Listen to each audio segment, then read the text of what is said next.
পঞ্চদশ সংশোধনী সংক্রান্ত মামলার আপিলের শুনানি চলছে।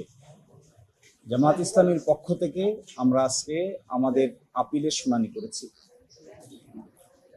পঞ্চদশ সংশোধনীর মাধ্যমে আমাদের সংবিধানে একটা ম্যাসিভ বড় ধরনের পরিবর্তনের সূচনা করা হয়েছে।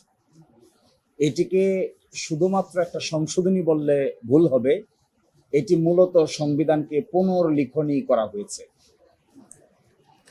এবং আমরা বলেছি এই সংশোধনীর দুই ধরনের বিষয় আছে। এক ধরনের বিষয় আছে নীতিকথা, fundamental principal of state policy বলে যাকে, এবং রাষ্ট্রের মৌলিক নীতিসমূহ, রাষ্ট্র পরিচালনার মৌলিক নীতি কি হবে, প্রস্তাবনায় কি থাকবে, অনুচ্ছেদ 8, 9, 10, 11, 12-তে কি থাকবে এবং 25-2-এ কি থাকবে। এগুলো মূলত নীতি নির্ধারণী ব্যাপার।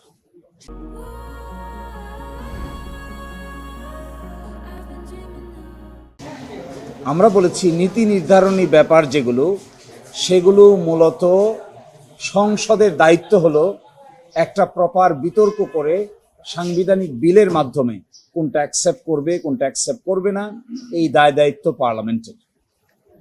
আদালত সেখানে হস্তক্ষেপ করা উচিত নয়। আদালত যদি সেই অংশে হস্তক্ষেপ করেন তাহলে সংসদের যে দায়িত্ব আছে আইন প্রণয়নের ক্ষমতা, এটি খর্ব করা হয়। ইংরেজিতে এটিকে বলা হয় সেপারেশন অফ পাওয়ার থিওরি। আমরা এটাও বলেছি যে আদালত কখনো সুপার লেজিসলেটরের ভূমিকা পালন করা উচিত নয়। আদালত যদি কোনো নীতিকথা কিংবা কোনো রাজনৈতিক বিষয় সেটেল করতে যায় তাহলে আদালতকে একটা বড় বিতর্কের সম্মুখীন হতে হয়। আমরা এটাও বলেছি এই বিতর্কে জড়ানো আদালতের কাজ না। এই বিতর্কে কে জড়াবে? এই বিতর্কে জড়াবে সংসদ, সরকার পক্ষ, বিরোধী দল, তারা বিতর্ক করে কোনটা সঠিক কোনটা বেঠিক এটা নির্ধারণ করবে। এই জন্য আমাদের সাবমিশন হলো fundamental principal of state policy বা নীতিকথা বা মৌলিক বা প্রস্তাবনায় যে সমস্ত পরিবর্তনের সূচনা করা হয়েছিল, এগুলো যেন আদালত সিদ্ধান্ত না নিয়ে সংসদের উপর ছেড়ে দেওয়া হয়। সংসদ সেগুলো বিতর্ক করে সিদ্ধান্ত গ্রহণ করবে জুলাই চার্টারের আলোকে। আর একটা অংশ আছে যেগুলো বেসিক স্ট্রাকচার ডক্ট্রিনের সঙ্গে বা সংবিধানের মূল নীতির সঙ্গে সাংঘর্ষিক। যেমন ধরুন তত্ত্বাবধায়ক সরকার বাদ করে দেওয়া হয়েছে। তত্ত্বাবধায়ক সরকার যদি না থাকে তাহলে ডেমোক্রেসি থাকে না। ডেমোক্রেসি না থাকলে সংবিধান, রাষ্ট্র, প্রতিযোগিতা সবকিছু ব্যাহত হয়। এই জন্য আমরা বলেছি যে সমস্ত বিষয় বেসিক স্ট্রাকচারের সঙ্গে সাংঘর্ষিক সেগুলোর ব্যাপারে উচ্চ আদালত যেন তার রায় প্রদান করে, কিন্তু যেগুলো ব্যাপারে বেসিক স্ট্রাকচার ডক্ট্রিন নাই বরং রাষ্ট্রের নীতিগত সিদ্ধান্তের ব্যাপার, সেগুলো যেন পার্লামেন্টের উপর ছেড়ে দেওয়া হয়। এই ক্ষেত্রে আমরা জুলাই চার্টার থেকে দেখিয়েছি সিরিয়াল নাম্বার 14 একটা রাজনৈতিক দল আছে, সিরিয়াল নাম্বার 21 বর্তমান সরকারি রাজনৈতিক দল, সিরিয়াল নম্বর 22 এবং 14 তারা বর্তমান বিরোধী দল।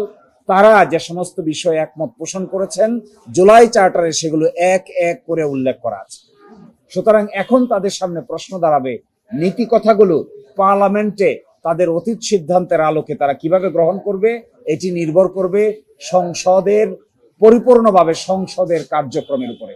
এবং সংসদের কার্যক্রম ব্যাহত হয় এই ধরনের কোনো ফাইন্ডিংস কিংবা এই ধরনের কোনো সিদ্ধান্ত আদালতের নেওয়া ঠিক হবে না।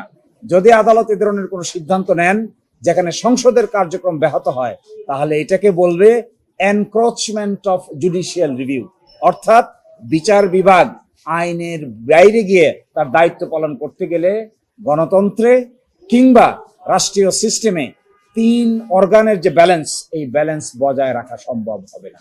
সেই জন্য ওই অংশটুকু পার্লামেন্টের উপর ছেড়ে দেওয়া উচিত, আর বাকি অংশটুকু যেটা বেসিক স্ট্রাকচার ডক্ট্রিনের সঙ্গে সাংঘর্ষিক সেই অংশটুকুই শুধু আদালত সিদ্ধান্ত নেওয়া উচিত।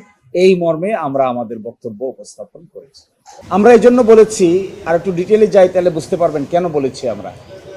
চ্যাপ্টার 6-এর A এটা যদি এখন বাতিল করে দেন, পুরাটা মিলে যদি আপিল বিভাগ বাতিল করে দেন তাহলে আমরা অনিবার্যভাবে বাকশাল ব্যবস্থাপনায় ফিরে যাব।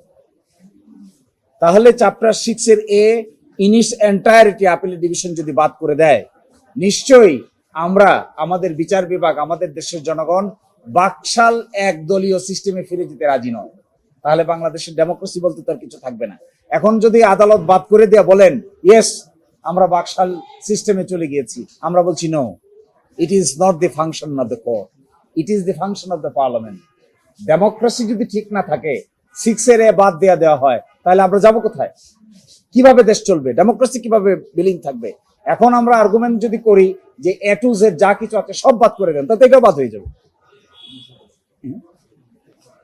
এবং বাতিলটা বাদ হয়ে যাবে। অর্থাৎ আরেকটা ইন্টারেস্টিং জিনিস দেখেন, আমরা বলছি যে এখন সেকুলারিজম থাকবে কি থাকবে না। আচ্ছা, সেকুলারিজম একটা রাষ্ট্রে থাকবে কি থাকবে না, এটা সিদ্ধান্ত কি আদালত নিবে নাকি এই সিদ্ধান্ত পার্লামেন্ট নিবে? এখন যদি আমরা বলি ইন ইটস এন্টায়ারিটি বাদ করে দেন, তাহলে তো সেকুলারিজম বাদ হয়ে যাবে, সোশ্যালিজম বাদ হয়ে যাবে। তাহলে সেকুলারিজম সোশ্যালিজম বাদ আদালত যদি করে, এটি আদালতের ফাংশন না, কারণ এটি নীতি কথা, এটি হলো রাষ্ট্রের গাইডিং প্রিন্সিপাল। এটাকে বলা হয় পলস্টার। পলস্টার আদালত ঠিক করে না, পলস্টার ঠিক করে parliament. That would be decided before the parliament, not by any of court of this land. এবং আমরা এটা স্পষ্ট করে বলেছি, আপনারা অতীতে দেখেছেন, যখনই রাজনৈতিক বিতর্ক আদালত সেটেল করতে গিয়েছে, সে সমস্ত জায়গায় আদালত নিজেই বিতর্কিত হয়েছে। আমাদের দেশে আপনারা দেখেছেন অতীতে রাজনৈতিক বিতর্ক will be debated before the parliament by the government and the opposition, and they will decide what to do and not to do.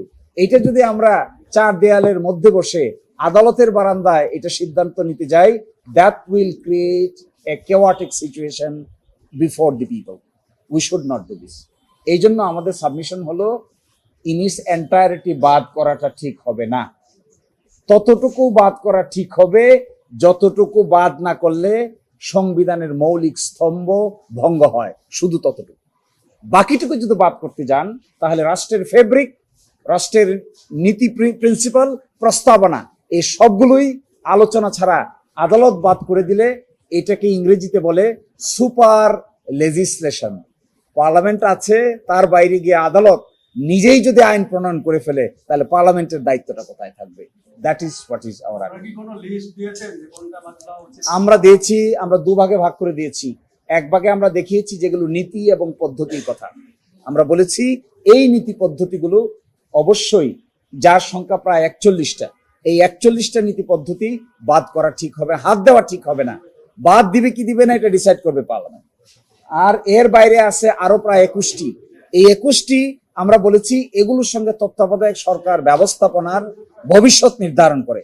সুতরাং এগুলো যদি বাদ না করা হয়, তাহলে এগুলো থেকে যাবে, এটা অ্যানোমালি ক্রিয়েট করবে। তো আমাদের সর্বশেষ সাবমিশন হলো আদালত তার মর্যাদা ঠিক রাখতে হবে, ইন্ডিপেন্ডেন্স ঠিক রাখতে হবে, রাজনৈতিক বিতর্কে ঢোকা ঠিক হবে না, আর পার্লামেন্টকে ডিসাইড করতে দিতে হবে নীতি পদ্ধতিগুলো, আর আদালত ডিসাইড করবে মৌলিক স্তম্ভগুলো। এটি আমাদের সাবমিশন।